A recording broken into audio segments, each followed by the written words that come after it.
One question to Mr. Parekh sir, and then I will get back to you. Parekh sir, a very I'll take off from what he said and where Singh Saab stopped.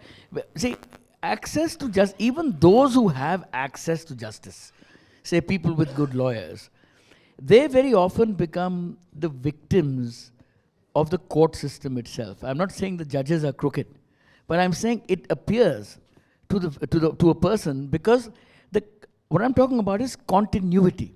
There's a huge, ये जो तारीख पे तारीख बोलते हैं, it disturbs the continuity of the process. You know, in the old days, if a judge was hearing a case and understanding it, it was before a DB, it was a SLP or a writ or whatever it was. The DB would come to almost the conclusion of the case, and because they understood it so well, they would put part heard on it. And it would go back to the same person who remembered the case. Now, I have access to, say, a good lawyer, and he does not put part heard on a case which he is obviously going against my opponent, right? The judge has asked for documents to be produced and said, look, the next is last and final disposition of the case. I want these documents to be produced. And he actually gets up in court and he shows, and he asks the other side that, look, you have behaved disgracefully. What you have said is an absolute insult to this court and its intelligence. And then the date gets postponed. And 2 months later, the case starts again. Remember, this is a person with access to justice, with the so-called money. He goes back to another bench, right? Now, I'm not saying it's necessarily judge shopping, but he goes to another bench. There's no continuity. The new judges, the new DB does not even refer to the comments made by the last judge, who is actually virtually accused the defendants in the case of lying to the court, has asked for information that is not produced. They're not held in contempt, nothing, and the case begins as if it's new, and one day later you find yourself completely at the defeated end. So what about this process, the process of continuity? Even आप छोटों के लिए तो छोड़िए, जो Anand Vijay Singh and of course you're saying, but what about the people who have access to justice, but the system fails them completely? Yeah, you see, the court system works on the basis of Chief Justice constituting benches. There are single judges to hear cases which can be heard by single judges, and there is a division bench.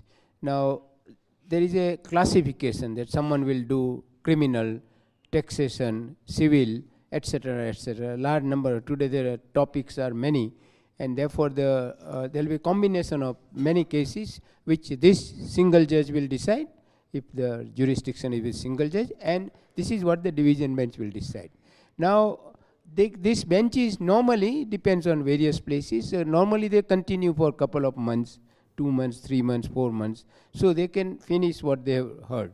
What you say is that supposing they have already heard, and afterwards another DB who has got the jurisdiction to decide that category of cases, because they are blank and they don't know what was in the mind of the earlier judge. Now there are two options. The division bench, if they have gone very far in the matter, they can say we treat this as a part heard. Now if they treat it as a part heard, then it can't be heard by the new division bench, only they will hear. Only problem then again comes that it is for the Chief Justice to tell them that, okay, on such and such day I will constitute a bench of 2 of the same judges who have made it part heard. There again the Chief Justice also has a lot of compulsions, problems. So if they are told that how long will you take, I can constitute 2-judge bench for 2 hours, can you finish? They say no, this is a matter which will take 1 week, 2 weeks, 3 weeks.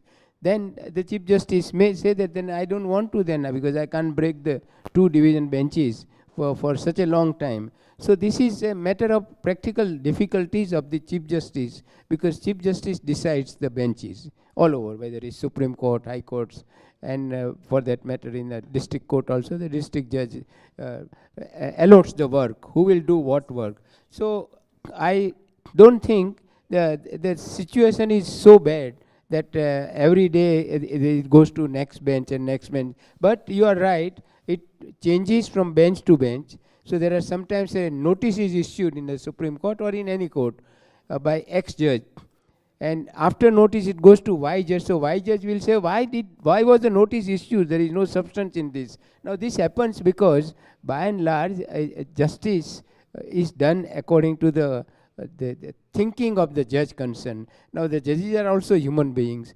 What type of experience they had in life. In fact, I had one judge, Justice Patel, whose daughter was tortured by in-laws. So in all cases, he will decide against the husband. The presumption in his mind is that the husbands are always bad. And so this is all because the judges are also made of their experience of life.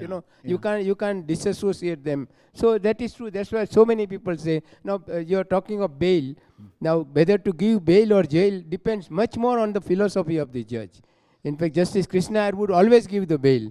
He wrote that judgment of bail or jail. There are many judges who say these rascals, they have committed murder, let them remain. Doesn't matter, even if the full the punishment is so much, let them remain. So the judge's philosophy, in many cases, in all cases, but in some cases, very, he speaks that bail, no, let this chap, they are danger to the society, let them remain inside. So you can't have a computer. If the computer was possible, then today you are in advanced stage. You can have, but the judge has a mind of his own. That's beautifully put.